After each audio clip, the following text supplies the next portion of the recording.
Well, good evening, everyone. I'm Dylan Ryder from the Johnson County Library's Career and Finance Committee. We have the privilege to be joined by college and career planner Jason Anderson, who will be offering tips to help you manage your student debt. Some quick background about our presenter. Jason Anderson is a seasoned college consultant focused on affordability, student success, and just financial common sense. Jason holds an extensive professional background, including roles as a higher ed instructor, entrepreneur, and professional college and career planning consultant. He is a certified public accountant in the state of Kansas, a certified financial planner, and holds 2 master's degrees in business education. Jason, stop me if I left anything out. Now, everybody, feel free to participate in the discussion by using the chat to add your comments and questions. While the contents of this program will be recorded for future viewing, Jason will attempt to address your questions following the recorded portion of this presentation. Thank you all again, and here's Jason. Well, thanks. I appreciate that. Yeah, I don't think you forgot anything. I think I need to cut a few of those credentials, but that's academia for you. So that'll actually lead us into the next slide. The first thing that I have to show you all is a disclaimer. So I do teach full-time for the University of Kansas in their School of Business. I love my job there, but they certainly want me to keep my kind of outside obligations different from and separate from what I do for KU. So that's the disclaimer here, is just to say this is me wearing my grad metrics hat, which is my college and student loan planning hat. It's not me wearing my hat of an academic, which is what I do most days. Okay, so you all have joined step by step through the FAFSA. Very excited to go through this content. And actually, Dylan and I were just talking. You know, the next FAFSA that's coming up, I believe in 2022, significant changes coming in subsequent FAFSAs. So this will be hopefully one of the last times it will be this complex.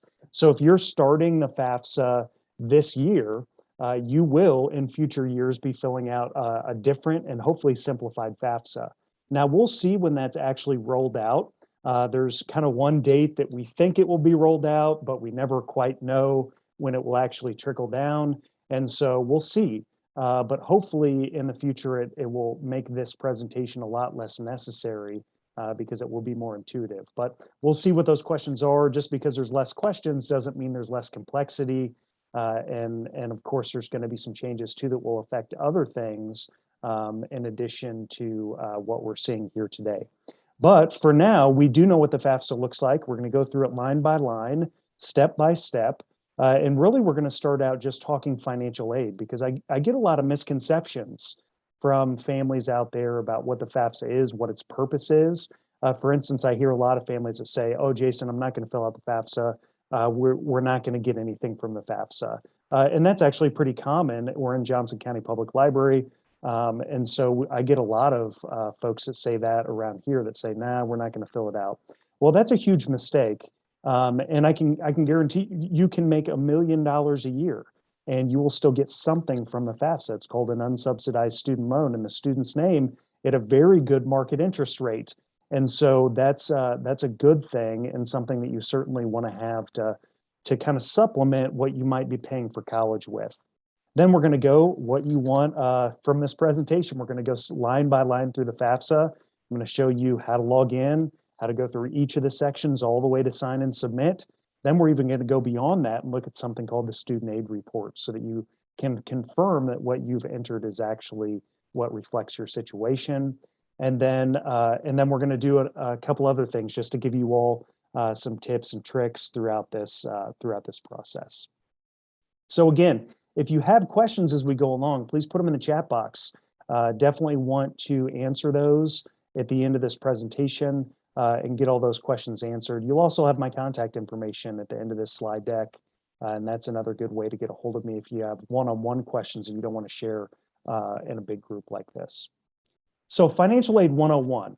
The government gives us money to go to college, which is a great thing. And actually, I'm a doctoral student right now at Kansas State University in the personal financial planning program. I've been offered financial aid as I go through my own program. And so it's interesting to be on the consumer side of it.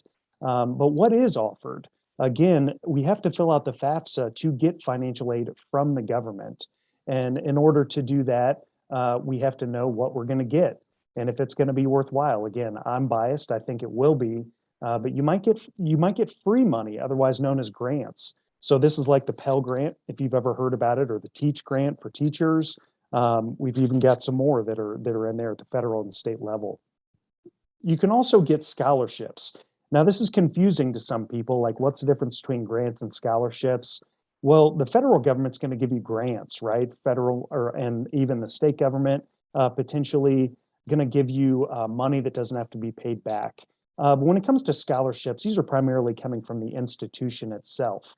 But what happens is a lot of times institutions use the information that you put in the FAFSA to award their own scholarships. So again, for the families that say, I'm not going to fill it out, big mistake, because if you have a scholarship that's taking into account what you're putting in the FAFSA, you're probably not going to get it, right? And so you're leaving money on the table. Then there's work study, which is where the government essentially subsidizes or covers a job that your child works on campus. Sometimes they're off campus, but that's a little more rare. So this is essentially a government funded job that your child can apply for. Again, another misconception here, this isn't just given to your son or daughter or your child. This is essentially something that your child is still going to have to go and apply for. They're still going to have to go through an interview process, get accepted by the department that they're working for, say the library. And then at that point, the checks are kind of covered by the government, but they still have to go through the process of actually getting the job. And then one of the things that I think is vastly overlooked that you can get from the FAFSA are loans. And so these come in subsidized and unsubsidized formats. You can get other loans like a Perkins loan or a direct plus loan in the parent's name. And now some of these are better than others. Subsidized being obviously kind of one of the best in this category, and plus loans probably being one of the worst. But they still are opportunities to get potentially some funding from the government that you wouldn't otherwise be able to get, especially for the student. So we'll talk about that here in a second. A lot of times it is limited though. We'll talk about those caps as well. All right, sometimes, and then, so we have all the money that we've talked through here. Sometimes it comes from the government, sometimes it comes from the university. And then there's something out there, again, a huge misconception about private scholarships. So if your kids are going to high school in Johnson County, the chances are they're probably using a system called Naviance, and they have sent you information on how to apply for private scholarships. Well, that is an extremely small portion of the funding pie. So what I find is families will spend lots of time applying for these private scholarships and get nothing. And they come to me and they say, hey, am I doing anything wrong? And I say, no, you're not doing anything wrong. This is actually to be expected because it's such a small piece of the funding pie. By the way, I do want to put a plug in here. So next week, we will be talking 529 plans. So myself, I'll be talking financial aid, and also someone from Learning Quest, which is Kansas's 529. I guess the 529 umbrella or name or whatever you call it. We'll be doing a joint presentation on Wednesday, and we'll be talking about what it looks like to fund college. And so if you were to come and meet with me 18 years ago when your kid was very little or about ready to be born, you said, Jason, how should I save for college? I would say, save a third, pay a third out of current earnings, and then another third let's do out of debt and scholarships. And so again, when we think about the financial aid that's being offered, of course, we need about a third to come from debt and scholarships, even if you were to save from the very beginning. So debt and scholarships have a place to play in the funding pie when it comes to college. So if you want to know more about that, come and check out that presentation on Wednesday. So how do you get funds from the FAFSA? What makes you eligible? Well, if you're a US citizen, that's generally what's going to make you eligible. Now we do have eligible non-citizens who can potentially apply for this funding. You're going to need a valid social security number. If you're a male, you need to be registered with the Selective Service system, and there's actually a way in the FAFSA that you can register, so that's a good thing. But in order to get federal financial aid, and if you're a male between 18 and 25, you do have to be registered with the Selective Service system. That's part of part of the way it's written in law, you have to be enrolled and accepted to an eligible degree or certificate program. Now, this is a big one. Sometimes I see people go through the whole FAFSA process and they're like, I still can't get financial aid. What's going on here? And a lot of times it's because they're not in an eligible degree or certificate program. And so make sure that yours is. You have to be enrolled at least half time. You have to have a high school diploma, GED, or homeschool completion. So you have to go through that process before you can get financial aid. And then finally, this is an important one.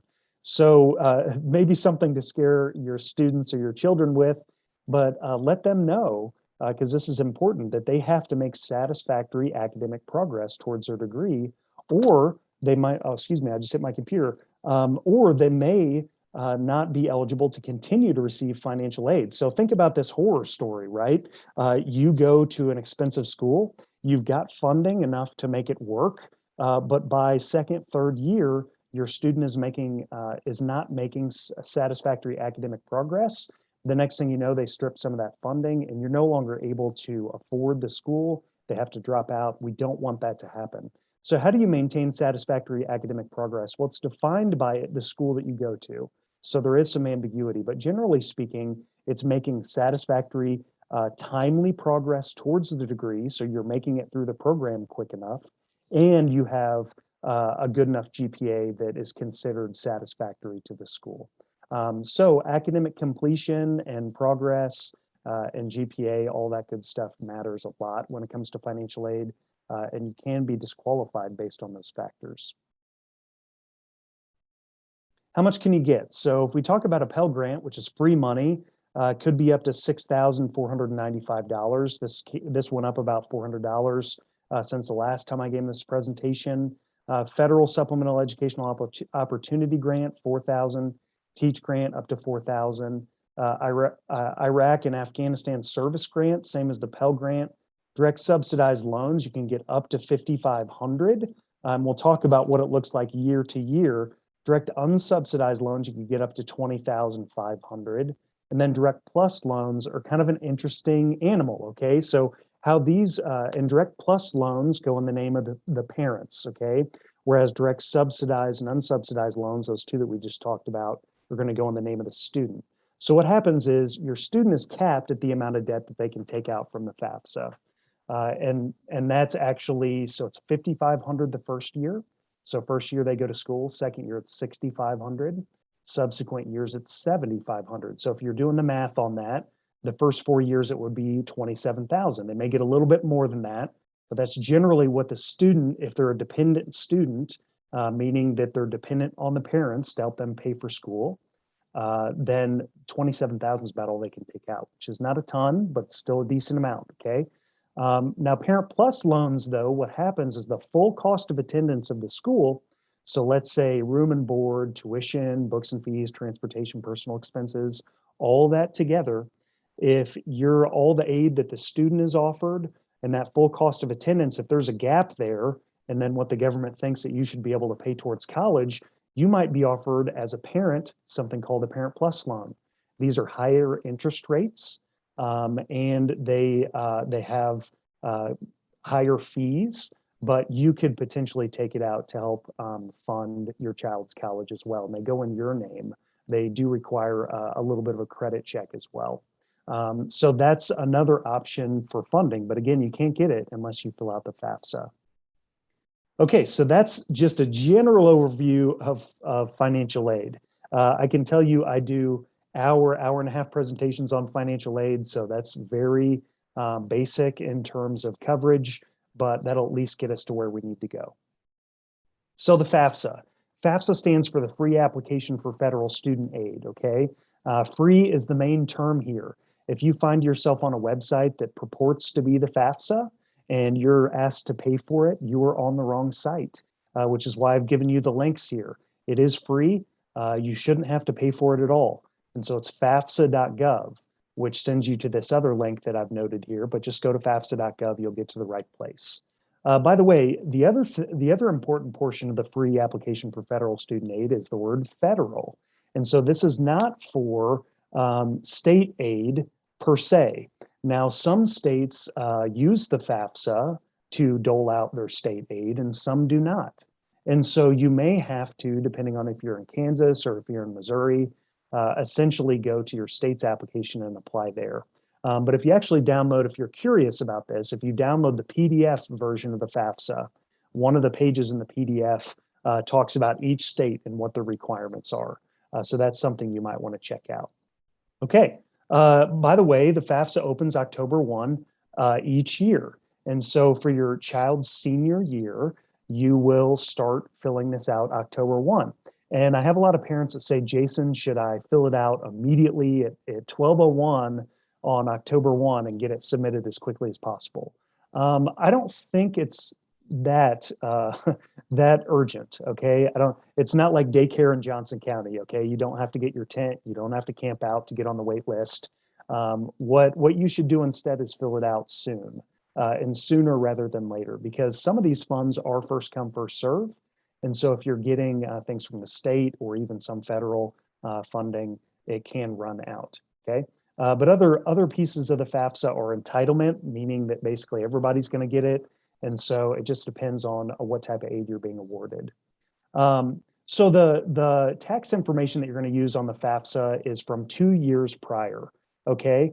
And actually, sorry, I forgot to update this. But if we're looking at the 2022-2023 FAFSA, it's going to be 2 years prior from 2022. So you're going to be looking at you're going to be looking at 2020 taxes. And so it's 2 years prior when we look at the name of the FAFSA, and we'll talk about that here in a second. Now, what does the FAFSA calculate? The FAFSA, the whole purpose of the FAFSA is to calculate something called expected family contribution, or EFC, okay? EFC is what the government, in theory, and I say that with emphasis, in theory should be able to pay towards college every year. It's not an actual check that you'll ever have to write, but it is used as kind of the barometer to give you certain types of aid, whether you qualify for free aid, whether you qualify for other types. So the government just gets an estimate, essentially. And this is actually changing its name to Student Aid Index when all those changes come down the line. But for now, still known as EFC. So again, just wanted to make clear this tax information, I forgot to update that. Okay, so you're going to be using tax information from 2 years prior, and we will look at how you can directly import that in most cases from the IRS. So you're not even going to have to worry about that, but just know that it's importing taxes from 2 years prior. I just forgot to update that specific bullet point. So what's being captured in the FAFSA? It looks at your income and your assets. And this is important too, because we've talked about how it's going to use tax information from 2 years prior. So what that's looking at is your income, okay? It's going to go back to your tax return. It's going to say, what income did they make 2 years ago? So that's really a look back, right? Whereas there are some questions on the FAFSA, and I'm going to point them out, and it will say, as of today, what do you have in your checking account? What do you have in your savings account?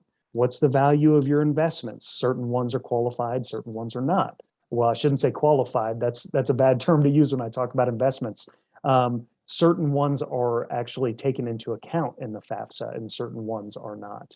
And so some things we look back for things like income, but sometimes we look right now. Well, why is this important? Not only you need to know this to accurately fill out the FAFSA, but it's also important because if 2 years ago, your situation was vastly different and the FAFSA is pulling information from 2 years ago and it doesn't reflect your current situation, that's actually a reason to potentially appeal your financial aid.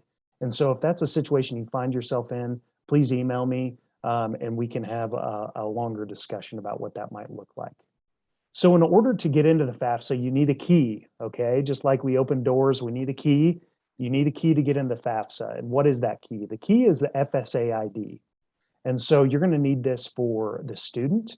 You're also going to need it for at least one of the parents to sign off on the FAFSA. So it's your entry into the FAFSA. It's the key that you open the door with, but it's also what you use to sign the FAFSA and verify that it was you actually filling it out. So if you don't have one of these yet, you get it at studentaid.gov/FSAID. And by the way, save this because you're going to have to continue to use this. And not only that, you have to continue to use this to access things like your student loan portal when you start paying on it. So I've had clients that I'm doing a student loan analysis for that had to look up their FSA ID from like a decade prior. It's the same thing. You're going to be using this ID throughout the entire life cycle of getting financial aid and then paying it off down the line. So make sure to save this in a safe place. You can recover it though if you lose it, but just know you're going to have to continue to use this as you go along. Okay, so now we're into the FAFSA. Here we go. This is how you get to that screen that I talked about. So when you click on that link, and by the way, you're going to get a PDF copy of this slide deck if you want to reference it at a later time. But this is the website that you're going to get to, and it says you're America's smartest investment, and then log in. And so what are you going to do? You're going to log in, and it's gonna ask you, who are you? It says I'm a student and I want to access the FAFSA form, or I'm a parent. Or I'm a preparer, which is pretty rare. Even people like me, I don't think I've ever been I haven't ever been a preparer on a FAFSA application. And so it's fairly rare to have this happen. It does happen though. And so whatever you click at this point, whether you're the student filling it out or the parent, it's going to take you to different places in the FAFSA essentially. And then you'll get a login page. This is where you're going to use your FSA ID to get into the FAFSA. Okay. So before we get into kind of the nuts and bolts and the actual questions, I want to explain something. So what I'm going to be explaining and what I'm going to be walking through in this presentation is a dependent student with parent scenario. So what does this mean? There are two ways a student can be classified on the FAFSA. One is dependent and one is independent, okay? And right now I want you to erase from your memory that this is also language that we use from on tax returns, okay? Because the FAFSA sets its own criteria. It has nothing to do with dependency or independency in terms of taxes, okay? Has everything to do with how it's classified in terms of the FAFSA. And so there are certain things that can make you independent of your parents that are kind of codified in the FAFSA process. So being like a veteran would be one. Attaining a certain age would be another. Being married would be another. And so the FAFSA is going to ask these questions, and it will automatically categorize the student as dependent on the parents or not. So dependent students, when you're classified as that, are going to have to list parent income and assets. Why? Because you're dependent on your parents. The government is essentially saying your parents are probably going to help support you go to college, so we want to know their income and assets too. Now, if you're classified as independent, then it's only your financial information as a student on the FAFSA. And so what I'm going to walk through, because it's probably what most of you all want to see here, is the dependent student scenario. Because most of you all are, I'm assuming based on my history doing this presentation, Johnson County parents who are worried when this opens October 1 about how do I fill it out for my student or with my student. And so in that scenario, that's what we're going to walk through. Okay. But if you are an independent student, then you just have to fill out your own information. And so that's a good thing as well. Okay, so once you log in, you're going to essentially see one of a few screens, okay? So option one is you're starting a FAFSA for the first time, and that's what this screen would look like. So you're going to get the option to fill out 2022, 2023 FAFSA. And again, going back to that tax year, you can see, well, let me actually step back here. So the FAFSA is named after the school year that your child will go to school. And so for those of you that have seniors, when is your senior child going to go off to school? They're going to go off to school in 2022, 2023. They're going to start fall of 2022, and they will end the year spring of 2023. And so the FAFSA is named after the college year. And so for those of you that have senior students that are going to start working on this October 1, what are you going to fill out? You're going to fill out 2022, 2023. The reason why I stop here to say that and to clarify is because some of you all, I hope it isn't you, will click on 2021, 2022. And especially, I hope my former slide that I forgot to correct it and throw you off, okay? And I will correct it for the PDF that I post on my website. But if you fill out that former one, well, guess what? That's the current college year. And so you're filling it out for now, not for when your student's going to go to school. So just remember, when am I going to school? That year, those years are the years that I'm going to fill out the FAFSA. So you would click on 2022, 2023, which uses 2020 taxes 2 years prior, right? So hopefully that's starting to make some sense. So make sure you click on the right FAFSA here to fill it out for the right year. If you're renewing your FAFSA, so let's say you had a freshman student, you've come back to watch this again, and they're a sophomore, it's going to look like this. So you're potentially renewing a FAFSA for a new year. If you're going to continue or start over, this is the screen that you would get. Sometimes you'll have an action required screen, and that's what this looks like. And then sometimes if you filled it out and it's successfully processed, then it's going to look like this. And you'll see, hey, 2022, 2023, congratulations, it's been processed. This is the screen we're waiting for, right? That you all will see hopefully here in the not too distant future. Okay, so now we're into the FAFSA. And so we have a number of screens or sections that we're going to have to get through in order to sign and submit at the end. So we'll first go through student demographics. We'll go through school selection. This is where your student lists the schools that they're interested in sending their FAFSA information to. So basically your student school list. Dependency status, which these are those automatic, or not automatic, but those are those questions that will categorize your student as dependent or independent. We have parent demographics, which in many ways mirrors the student demographics section. Then we have parent financials. If you're a dependent student, we have student financials, and then we'll sign and submit. So that's our roadmap to get through the FAFSA. We're going to walk through each of these sections step by step. Okay, starting with student demographics. So first we start with a student's email address. And this one's important, by the way. Make sure it's one that the student checks, because if you fill it out online, you're going to get an email probably around 3 days from when you fill out the FAFSA saying, hey, your FAFSA has been successfully submitted, processed. You can log in to view your student aid report here. Well, that's going to be sent to the email address. It's listed here. And so if you're not checking it, you're not going to get that confirmation. Permanent mailing address, city, state, and zip code. This one's pretty clear. And then, by the way, so whatever address you just put in, and the FAFSA is adaptive and smart, by the way. So it picks these things up and it says, okay, well, you entered a New Hampshire address. If you lived there for at least 5 years. Well, why does it ask this question? It seems a little strange. Well, because a big deal with state schools in particular is whether you're going to be charged in-state or out-of-state tuition. And that's based on your residency status in the state that you live in. And so kind of a catch-all, the state residency changes state to state. Each state has a little bit different requirements, but a catch-all is if you've lived there for at least 5 years. And so this is kind of that clarifying catch-all question just to see, hopefully you've been a resident for that long, and then we can just say that you're a resident. That's my understanding of this question, although it seems kind of strange. And then it asks about citizenship status. We've already talked about how that's an important question for getting financial aid. State of legal residence, legal resident.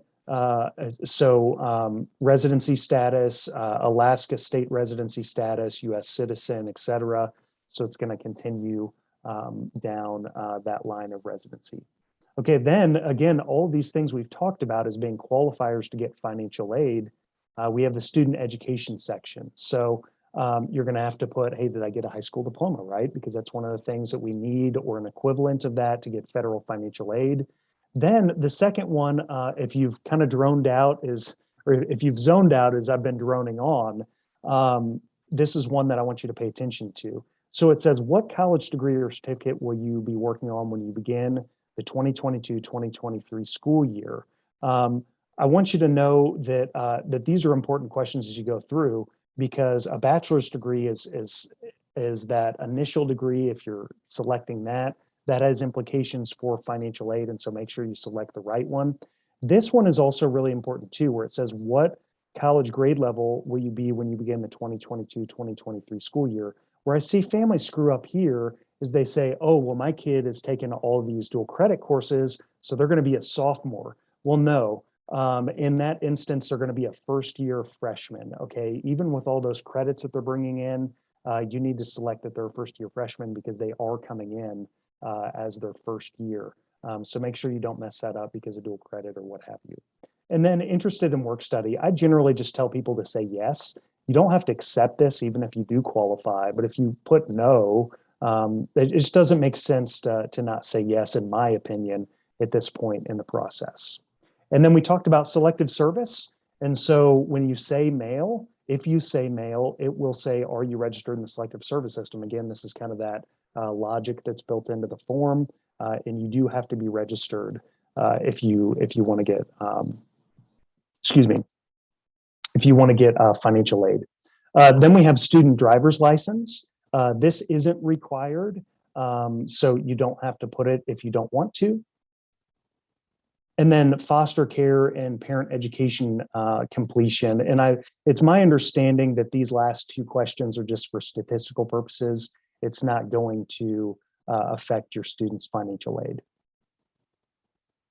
Okay, then it talks about whether you've ever received financial aid, and then if you've been convicted for the possession or sale of illegal drugs. And you're like, well, that's a random question. But again, this is kind of built into the law when it comes to financial aid. And so this is one thing. I talked about satisfactory academic progress. The other thing that you need to tell your student is, hey, don't get a possession charge while you're in school getting financial aid, because this can disqualify you from getting more. So again, we don't want that anyway for our students to engage in that behavior, but it has specific and detrimental consequences in terms of your ability to get financial aid in the future, okay? So drugs, when you're getting financial aid and getting these type of charges and offenses can be pretty serious, in addition to their just gravity alone. Okay, so now that's all that we've got for demographics. Demographics tends to be a pretty easy section, and then we move on to school selection. So what do we need to know about school selection? Well, the first thing is that it's limited to 10 schools, I believe it's 10. So you can't list like 200 schools in here. But if your student has a list of the schools that they're interested in, this is the time to put those in. And your school list doesn't have to be 100% solidified by the time you fill out the FAFSA. In other words, you shouldn't delay filling out the FAFSA just because you don't have a solid school list. Why? One, because you can go in and add and delete schools. And so if you have more than 10, you could submit it with 10, come back after it's processed, and then add and delete other schools. So just keep that in mind. If you have more than 10, don't let it stop you. If you don't have a solid school list, go ahead and fill it out, let it process. You can go in and add schools later. So right here, you're going to need add a high school. So it's going to ask for the state, city, and then you'll be able to pick the high school name from a dropdown. You can also add it manually if you need to. So it will show you a list of high schools, and you can add them, like I just said. You'll add the school, and then you'll hit continue. And then you'll start searching for colleges. And so again, you can do by state, you can do by city, and then you'll eventually find the school in the lookup function. You can also look it up by the federal school code, which is an identifier code. You typically find these on the financial aid website of the school, but you can also look it up too. So I wouldn't spend time going and looking up federal school codes unless you already know it. Just go ahead and look it up in the city and state database. You pick the school that you want. You can see the federal school codes are listed here. And then you can continue to add all the schools. One of the other things before you can add a school, though, is you'll have to pick your housing plan. Are you going to live on campus, off campus, something else? The reason is because this is used in the calculation of the full cost of attendance that we were talking about earlier. So the school uses this information to say, oh, they're not living on campus, so that's not within the cost of attendance. Or vice versa, you are living on campus, so we need to give you an allocation for your housing. And so you can continue to add schools until you've built your list, and then you can move on to the next section, which is dependency status. All right, so dependency status are those questions that are going to essentially categorize you as the student, or your student if you're a parent, into dependent or independent in terms of the FAFSA. So I told you, I kind of teased a couple of those things that would make you independent in terms of the FAFSA. One of them is being married, right? And so the first question here, what's your marital status as of today? And so if I were to put, I am married, then the FAFSA would qualify me, would categorize me as an independent student, which is my situation. So I don't have to report when I personally fill out the FAFSA, I'm married. I don't have to report my parents' financial information, thank goodness. So it's going to ask if you're married. It's going to ask if you have dependent children, if you have other dependents. It's going to ask additional dependency questions, things like if you're a veteran of the U.S. Armed Forces, whether your parents are deceased after 13, or if you're a dependent or ward of the court. I mean, all sorts of different kind of more nuanced questions here. But again, these are the categories of how to gain independence status. And then it also asks if you're homeless. So all of these questions will essentially lead you to a place where it will say, okay, you're considered a dependent student, or you're considered an independent student, and you'll be categorized here. At that point, if it says you're a dependent student, you're going to have to say, I will either provide my parents' information or I am unable. Now, the wording here is interesting, okay? So I don't want you to take this as an opportunity to say, well, we don't want to fill out parent information. We're not going to do that and just pass on this. This is really more a checkpoint for people who have a legitimate hardship in gathering their parents' financial information. It's not for do you want to or do you not want to provide it in kind of that type of language. It's because if you decide that you don't want to fill out parental information, it's going to severely limit your ability to get financial aid. And so most people at this point are just going to say, yes, I will provide parent financial information because that's what I need to do to fill out correctly the FAFSA from this point going forward. Okay, then it does have a screen, which this is really helpful actually, because we do have situations where people are married and divorced or separated. And so there are legitimate questions as to whose information is reported within the FAFSA if there's a divorce or if another spouse has been remarried or what have you.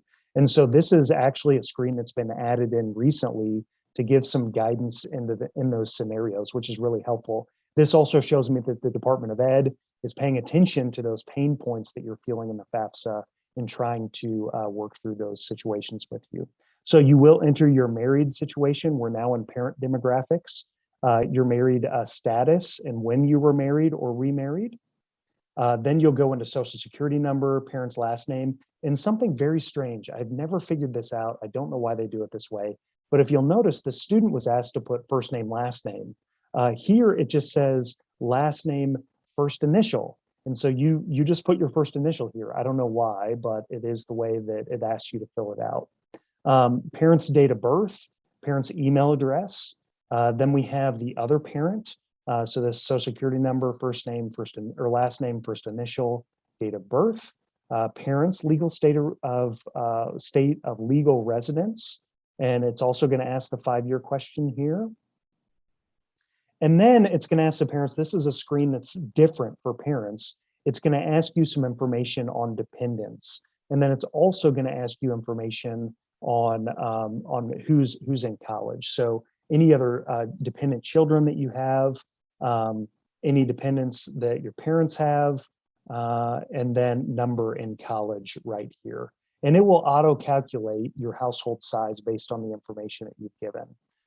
So again, this is where the FAFSA is smart, so to speak. It's going to kind of fill these things in as you go along. And then number in college, like I said, is an important piece here because this has implications for EFC and what's allocated to what student. All right, then we go into parent financials. So we're done with parent demographics. We're done with all but 2 sections. And these are the 2 sections that probably make some of the parents and students sweat, and it's financials, okay? But I can tell you this form now, compared to 10 years ago, is vastly simplified, has lots of tips and tricks on how to help you fill out this section. Personally, I don't think I've ever, which I mean, granted, I'm a subject matter expert in this area, but I don't think I've ever spent probably more than 20 minutes filling out a FAFSA for myself. It's just a lot easier than it used to be.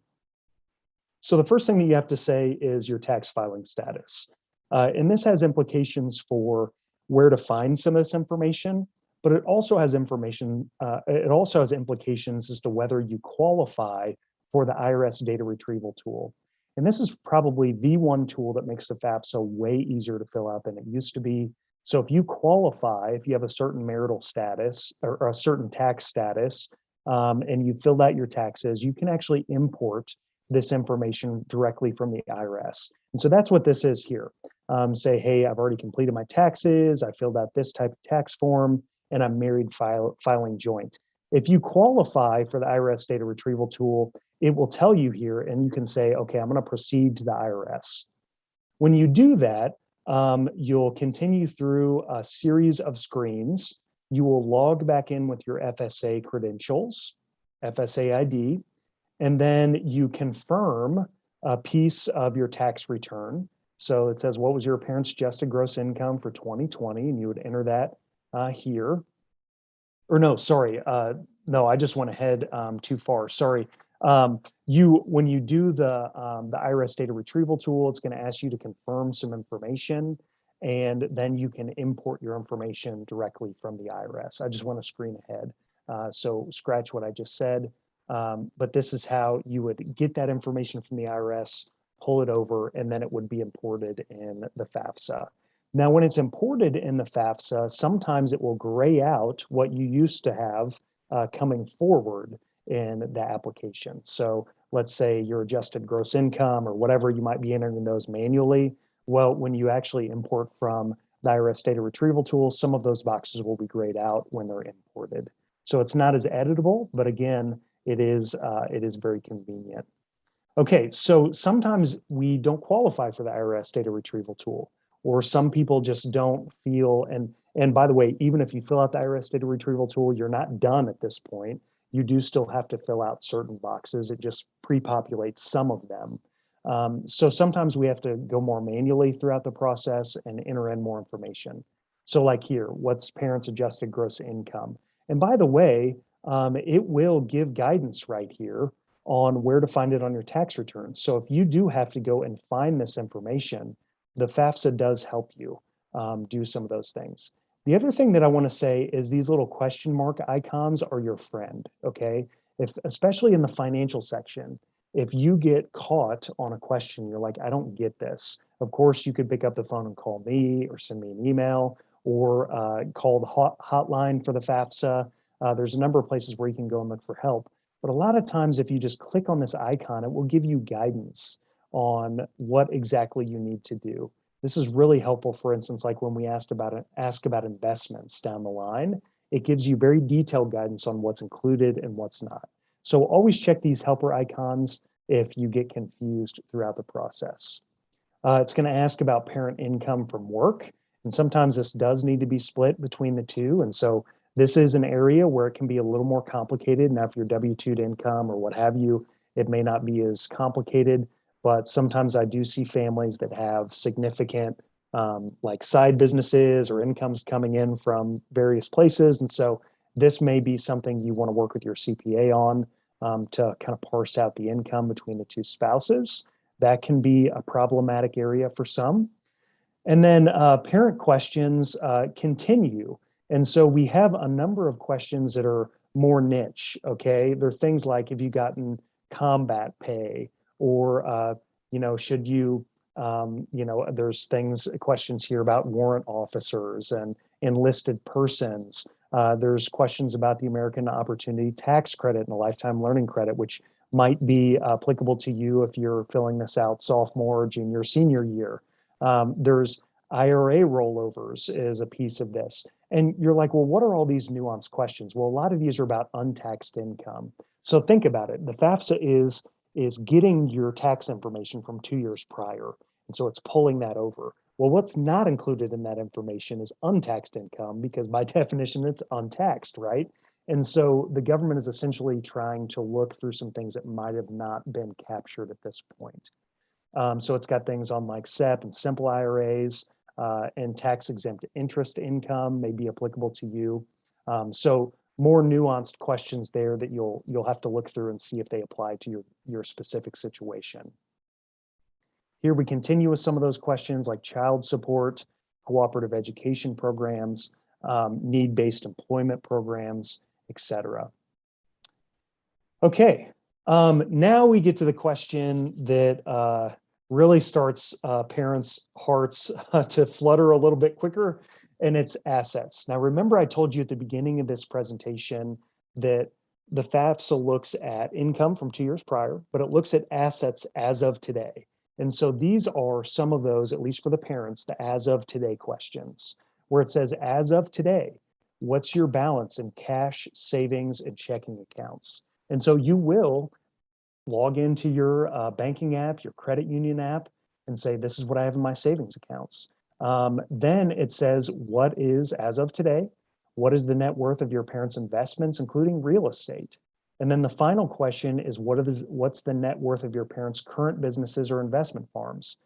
By the way, before we go back to investments, on this question, please note, and it says here right at the bottom, again, the FAFSA is trying to help you out because people have messed this up in previous years, but it says, don't include a family farm or family business with 100 or fewer full-time or full-time equivalent employees.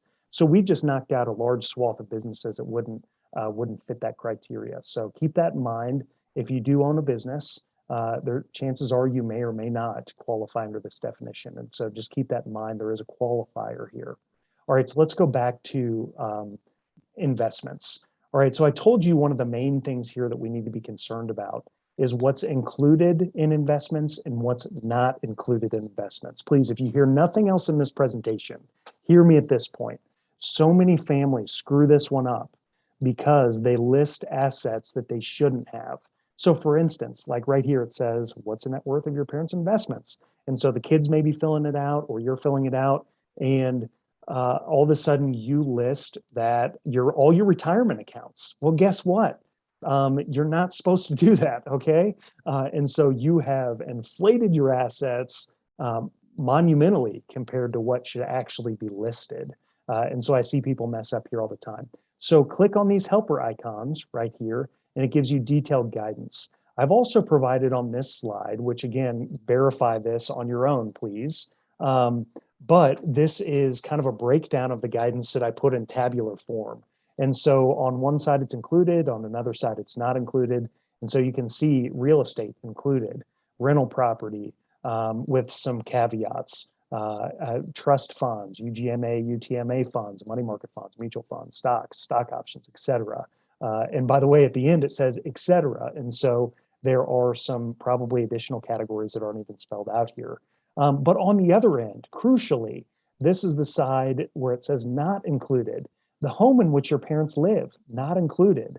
Value of life insurance, not included. ABLE accounts, not included. Retirement plans, 401ks, pension funds, annuities, non-education IRAs, KEGO plans. These aren't included. And so please do not include them on the FAFSA. You're going to penalize yourself. And then it also says cash savings checking accounts because you included those on the line above that we just saw. And then there's some additional information about 529 and qualified educational benefit plans and when they are included and when they are not. So there is a rule on that. It is actually advantageous to you. So you can read about that if that is applicable to you right here. So make sure to classify that in the right place. And that's parent financials. So we're done with that section. So now we go to students. So again, we're looking, since we're a dependent student, we're looking at student financials, parent financials. So right here, again, we're going to go through the tax information. And chances are, if you have a dependent student, there may not be tax information, but it's asking for that. And so you'll continue on. If there is a tax return for your student, same thing applies. You might be able to pull it from the IRS. You're using the IRS data retrieval tool. So you'll see that here, you'll continue through that. And then really a lot of the questions mirror what you filled out for yourself as the parent. So spouses, you and your spouse's adjusted gross income, this is the student, student income from work, additional IRS info. So this is the amount of your income tax for 2020 that can be pulled from a specific line. Then again, those untaxed income sections. Untaxed income. And then we get to the same questions for the students. So, and by the way, sometimes the FAFSA will, again, go through some smart logic based on what you've already put in so far in the form. And so here it says, as of today, does your total amount of current assets exceed $2,200? So if your kid only has like $100 in a savings account, and that's the only thing to their name, no investments, no business, no family farm, no anything like that, then you could say no, and actually you'll just be able to bypass this section. But if it is above 2,200, maybe they have a little stock account or what have you, maybe they've saved up a lot from summer job. In that case, then you would have to go through the same process to say, this is, as of today, this is what's in my checking savings account, investments, all that good stuff that we just covered for you. So same for the student. Okay, after this, we're at sign and submit. So it's going to ask you if a preparer helped you, and it even says this is rare. Not many people use preparers to help them fill it out. By the way, I am not a preparer. If you look at this question icon, it's somebody that's paid to do this work. And so in theory, I could in my business, Grad Metrics, but just me giving this presentation to you is not me being your preparer. So just keep that in mind. This is an educational presentation. And then it's going to give you a summary of the FAFSA this far. So you can go through all these different screens and look at what you filled out and quality check it, make sure there's no errors. And it looks like this. So you'll go through all that. At that point, it's going to give you some legalese, right? And so the government has pretty extensive powers when it comes to fraud and going after, you know, money that's not paid in student loans and all sorts of things. So there are some disclaimers here that the government wants you to sign off on. And then after that, you're going to sign with your FSA ID. So the student will use their FSA ID and they're going to sign the form with that login credential. And then parent signature is going to be needed if parent information is provided. And so the parent will need a separate FSA ID that they will set up in order to sign the form themselves. And then you're done. So that's, and you'll get a confirmation screen. This is what it looks like when you're done with the FAFSA, saying congratulations, you have filled out the FAFSA. It will give you some information on the schools that you listed in the FAFSA, pulled from kind of other government databases.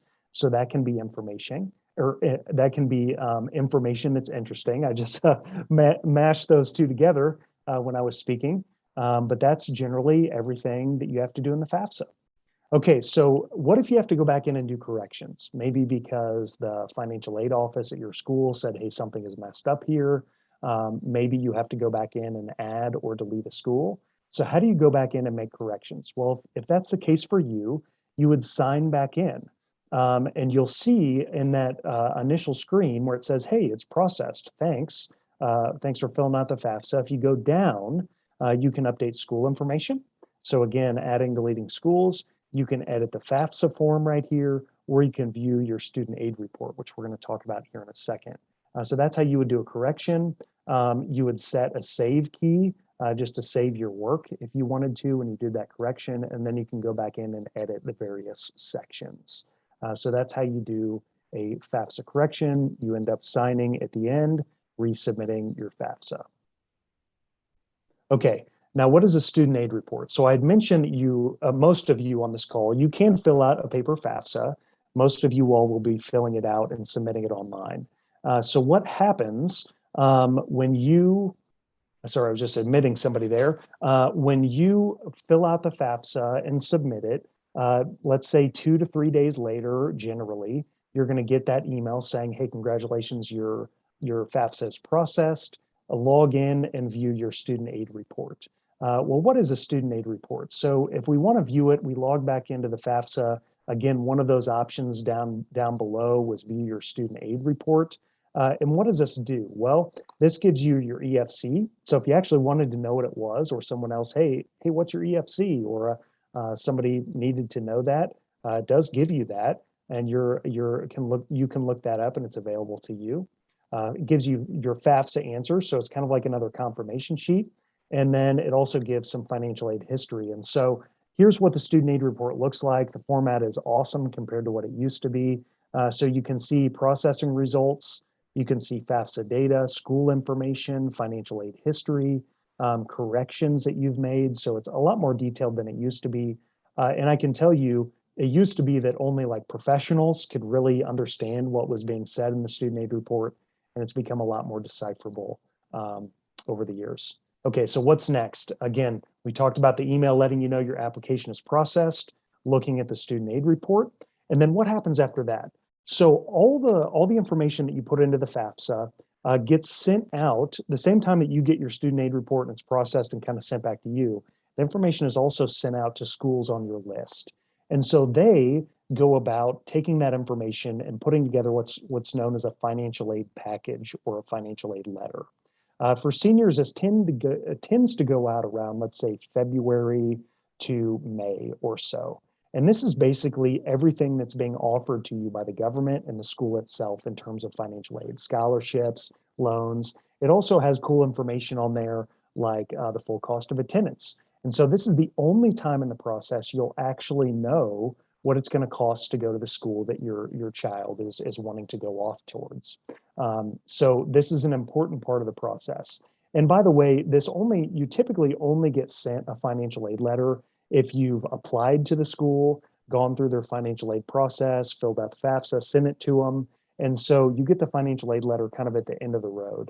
So a lot of people ask, hey, if I listed a school, but I'm no longer interested, well, then your FAFSA information is probably going to get sent to them. But if you don't apply, if you don't go through their financial aid process, you're not going to get a financial aid letter.